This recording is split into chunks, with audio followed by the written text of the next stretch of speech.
अमिताभ बच्चन जन्म 11 अक्टूबर 1942, भारतीय फिल्म जगत बॉलीवुड के अभिनेता और प्रसिद्ध हिंदी साहित्यकार हरिवंश राय बच्चन के सुपुत्र हैं। 1970 के दशक के दौरान उन्होंने बड़ी लोकप्रियता प्राप्त की और तब से भारतीय सिनेमा के इतिहास में प्रमुख व्यक्तित्व बन गए। अमिताभ ने अपने करियर में अनेक पुरस्कार जीते हैं, जिनमें दादा साहेब फाल्के पुरस्कार, 3 राष्ट्रीय फिल्म पुरस्कार और 12 फिल्मफेयर पुरस्कार सम्मिलित हैं। उनके नाम सर्वाधिक सर्वश्रेष्ठ अभिनेता फिल्मफेयर अवार्ड का रिकॉर्ड है। अभिनय के अलावा बच्चन ने पार्श्व गायक, फिल्म निर्माता, टीवी प्रस्तोता और भारतीय संसद के एक निर्वाचित सदस्य के रूप में 1984 से 1987 तक भूमिका निभाई है। भारतीय टीवी का लोकप्रिय शो कौन बनेगा करोड़पति में कई वर्षों से मेजबान की भूमिका भी ये निभाते आए हैं। इस शो में उनके द्वारा किया गया देवियों और सज्जनों संबोधन बहुचर्चित रहा। अमिताभ बच्चन का विवाह अभिनेत्री जया भादुरी से हुआ और इनकी 2 संतानें हैं, श्वेता नंदा और अभिषेक बच्चन। अभिषेक बच्चन सुप्रसिद्ध अभिनेता हैं, जिनका विवाह पूर्व विश्व सुंदरी और अभिनेत्री ऐश्वर्या राय से हुआ है। बच्चन पोलियो उन्मूलन अभियान के बाद अब तंबाकू निषेध परियोजना पर काम करेंगे। अमिताभ बच्चन को अप्रैल 2005 में HIV, एड्स और पोलियो उन्मूलन अभियान के लिए यूनिसेफ के द्वारा सद्भावना राजदूत नियुक्त किया गया था। अमिताभ ने फिल्मों में अपने करियर की शुरुआत ख्वाजा अहमद अब्बास के निर्देशन में बनी फिल्म सात हिंदुस्तानी के 7 कलाकारों में एक कलाकार के रूप में की। उत्पल दत्त, मधु और जलाल आगा जैसे कलाकारों के साथ अभिनय करके फिल्म ने वित्तीय सफलता प्राप्त नहीं की, पर बच्चन ने अपनी पहली फिल्म के लिए राष्ट्रीय फिल्म पुरस्कार में सर्वश्रेष्ठ नवागंतुक का पुरस्कार जीता। इस सफल व्यावसायिक और समीक्षित फिल्म के बाद उनकी एक और आनंद 1971 नामक फिल्म आई, जिसमें उन्होंने उस समय के लोकप्रिय कलाकार राजेश खन्ना के साथ काम किया। डॉक्टर भास्कर बैनर्जी की भूमिका करने वाले बच्चन ने कैंसर के एक रोगी का उपचार किया, जिसमें उनके पास जीवन के प्रति बेवकूफ़ी और देश की वास्तविकता के प्रति उसके दृष्टिकोण के कारण उसे अपने प्रदर्शन के लिए सर्वश्रेष्ठ सहायक कलाकार का फिल्मफेयर पुरस्कार मिला। इसके बाद अमिताभ ने 1971 में बनी परवाना में एक मायूस प्रेमी की भूमिका निभाई, जिसमें इसके साथी कलाकारों में नवीन निश्चल, योगिता बाली और ओम प्रकाश थे और इन्हें खलनायक के रूप में फिल्माना अपने आप में बहुत कम देखने को मिलने जैसी भूमिका थी। इसके बाद उनकी कई फिल्में आई जो बॉक्स ऑफिस पर उतनी सफल नहीं हो पाई, जिनमें रेशमा और शेरा भी शामिल थी और उन दिनों इन्होंने गुड्डी फिल्म में मेहमान कलाकार की भूमिका निभाई थी। इनके साथ इनकी पत्नी जया भादुरी के साथ धर्मेंद्र भी थे। अपनी जबरदस्त आवाज के लिए जाने जाने वाले अमिताभ बच्चन ने अपने करियर के प्रारंभ में ही उन्होंने बावर्ची फिल्म के कुछ भाग का बाद में वर्णन किया। 1972 में निर्देशित एस. रामनाथन द्वारा निर्देशित comedy film Bombay to Goa में भूमिका निभाई। इन्होंने अरुणा ईरानी, महमूद, अनवर अली और नासिर हुसैन जैसे कलाकारों के साथ कार्य किया है। अपने संघर्ष के दिनों में वे 7 वर्ष की लंबी अवधि तक अभिनेता, निर्देशक एवं हास्य अभिनय के बादशाह महमूद साहब के घर में रुके रहे। 1973 में जब प्रकाश मेहरा ने इन्हें अपनी फिल्म जंजीर 1973 में इंस्पेक्टर विजय खन्ना की भूमिका के रूप में अवसर दिया, तो यहीं से इनके करियर में प्रगति का नया मोड़ आया। ये फिल्म इससे पूर्व के रोमांस भरे सार के प्रति कटाक्ष था, जिसने अमिताभ बच्चन को एक नई भूमिका एंग्री यंगमैन में देखा, जो बॉलीवुड के एक्शन हीरो बन गए थे। यही वह प्रतिष्ठा थी जिसे बाद में इन्हें अपनी फिल्मों में हासिल करते हुए उसका अनुसरण करना था। बॉक्स ऑफिस पर सफलता पाने वाले एक जबरदस्त अभिनेता के रूप में यह उनकी पहली फिल्म थी, जिसने उन्हें सर्वश्रेष्ठ पुरुष कलाकार फिल्मफेयर पुरस्कार के लिए मनोनीत करवाया। 1973 ही वह साल था जब इन्होंने 3 जून को जया से विवाह किया और इसी समय ये दोनों न केवल जंजीर में बल्कि एक साथ कई फिल्मों में दिखाई दिए, जैसे अभिमान, जो इनकी शादी के केवल 1 मास बाद ही रिलीज हो गई थी। बाद में ऋषिकेश मुखर्जी के निर्देशन तथा बीरेश चटर्जी द्वारा लिखित नमक हराम फिल्म में विक्रम की भूमिका मिली, जिसमें दोस्ती के सार को प्रदर्शित किया गया था। राजेश खन्ना और रेखा के विपरीत इनकी सहायक भूमिका में इन्हें बेहद सराहा गया और इन्हें सर्वश्रेष्ठ सहायक कलाकार का फिल्मफेयर पुरस्कार दिया गया। 1974 की सबसे बड़ी फिल्म रोटी कपड़ा और मकान में सहायक कलाकार की भूमिका करने के बाद बच्चन ने बहुत सी फिल्मों में कई बार मेहमान कलाकार की भूमिका निभाई, जैसे कुंवारा बाप और दोस्त, मनोज कुमार द्वारा निर्देशित और लिखित फिल्म जिसमें दमन और वित्तीय एवं भावनात्मक संघर्षों के समक्ष भी ईमानदारी का चित्रण किया गया था, वास्तव में आलोचकों एवं व्यापार की दृष्टि से एक सफल फिल्म थी और इसमें सह कलाकार की भूमिका में अमिताभ के साथी के रूप में मनोज कुमार स्वयं और शशि कपूर एवं जीनत अमान थीं।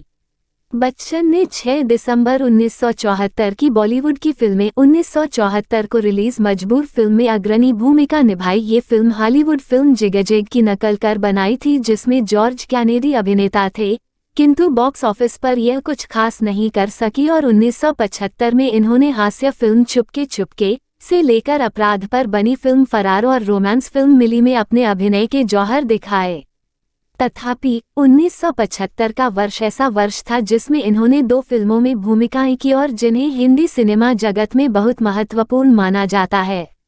इन्होंने यश चोपड़ा द्वारा निर्देशित फिल्म दीवार में मुख्य कलाकार की भूमिका की जिसमें इनके साथ शशि कपूर, निरूपा रॉय और नीतू सिंह थीं और इस फिल्म ने इन्हें सर्वश्रेष्ठ अभिनेता का फिल्मफेयर पुरस्कार दिलवाया।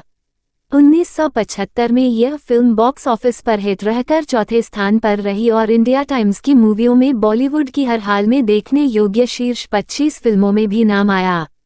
15 अगस्त 1975 को रिलीज शोले है और भारत में किसी भी समय की सबसे ज्यादा आय अर्जित करने वाली फिल्म बन गई है, जिसने 2 अरब 36 करोड़ 45 लाख रु शून्य कमाए, जो मुद्रास्फीति को समायोजित करने के बाद 60 मिलियन अमेरिकी डॉलर के बराबर हैं।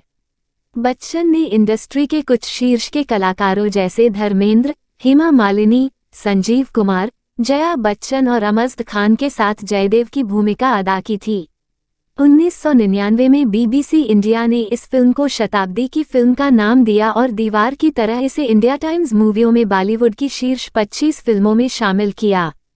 उसी साल 50वें वार्षिक फिल्म फेयर पुरस्कार के निर्णायकों ने एक विशेष पुरस्कार दिया जिसका नाम 50 सालों की सर्वश्रेष्ठ फिल्म फिल्मफेयर पुरस्कार था।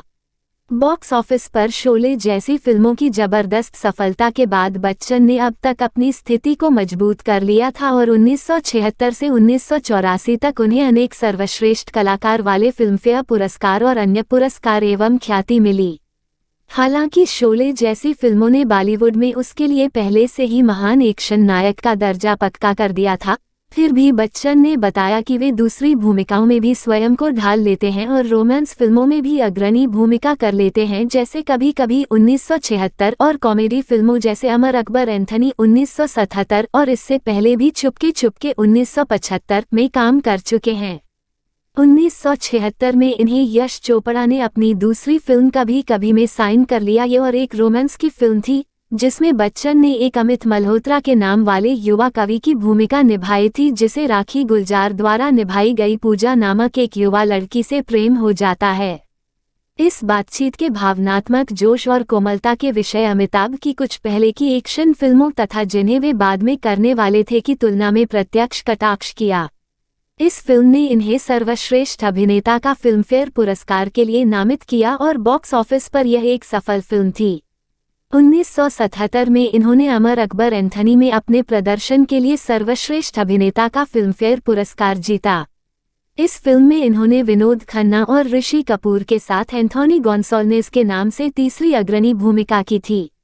1978 संभवतः इनके जीवन का सर्वाधिक प्रशंसनीय वर्ष रहा और भारत में उस समय की सबसे अधिक आय अर्जित करने वाली 4 फिल्मों में इन्होंने स्टार कलाकार की भूमिका निभाई।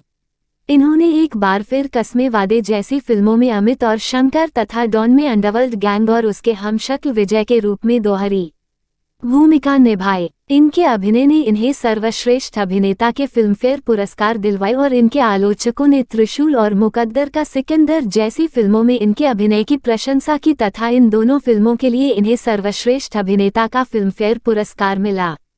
इस पड़ाव पर इस अप्रत्याशित दौड़ और सफलता के नाते इनके करियर में इन्हें फ्रेंकाइज ट्रूफोर्ट नामक निर्देशक द्वारा वन मेन इंडस्ट्री का नाम दिया। 1979 में पहली बार अमिताभ को मी शून्य नटवरलाल नामक फिल्म के लिए अपनी सहयोगी कलाकार रेखा के साथ काम करते हुए गीत गाने के लिए अपनी आवाज का उपयोग करना पड़ा। फिल्म में उनके प्रदर्शन के लिए उन्हें सर्वश्रेष्ठ अभिनेता का पुरस्कार, पुरुष पार्श्व गायक का सर्वश्रेष्ठ फिल्म पुरस्कार मिला। 1979 में इन्हें काला पत्थर, 1979 में सर्वश्रेष्ठ अभिनेता का पुरस्कार दिया गया और इसके बाद 1980 में राज खोसला द्वारा निर्देशित फिल्म दोस्ताना में दोबारा नामित किया गया, जिसमें इनके सह कलाकार शत्रुघ्न सिन्हा और जीनत अमान थीं। दोस्ताना वर्ष 1980 की शीर्ष फिल्म साबित हुई। 1981 में इन्होंने यश चोपड़ा की नाटकीयता फिल्म सिलसिला में काम किया, जिसमें इनकी सहकलाकार के रूप में इनकी पत्नी जया और अफवाहों में इनकी प्रेमिका रेखा थीं। इस युग की दूसरी फिल्मों में राम बलराम 1980, चांद 1980, लावारिस 1981 और शक्ति 1982 जैसी फिल्में शामिल थीं, जिन्होंने दिलीप कुमार जैसे अभिनेता से इनकी तुलना की जाने लगी थी। बच्चन अपनी जबरदस्त आवाज़ के लिए जाने जाते हैं। वे बहुत से कार्यक्रमों में एक वक्ता, पार्श्व गायक और प्रस्तोता रह चुके हैं। बच्चन की आवाज़ से प्रसिद्ध फिल्म निर्देशक सत्यजीत रे इतने प्रभावित हुए कि उन्होंने शतरंज के खिलाड़ी में इनकी आवाज़ का उपयोग कमेंटरी के लिए करने का निर्णय ले लिया, क्योंकि उन्हें इनके लिए कोई उपयुक्त भूमिका नहीं मिला था। फिल्म उद्योग में प्रवेश करने से पहले बच्चन ने ऑल इंडिया रेडियो में समाचार उद्घोषक नामक पद हेतु नौकरी के लिए आवेदन किया, जिसके लिए इन्हें अयोग्य घोषित कर दिया गया था।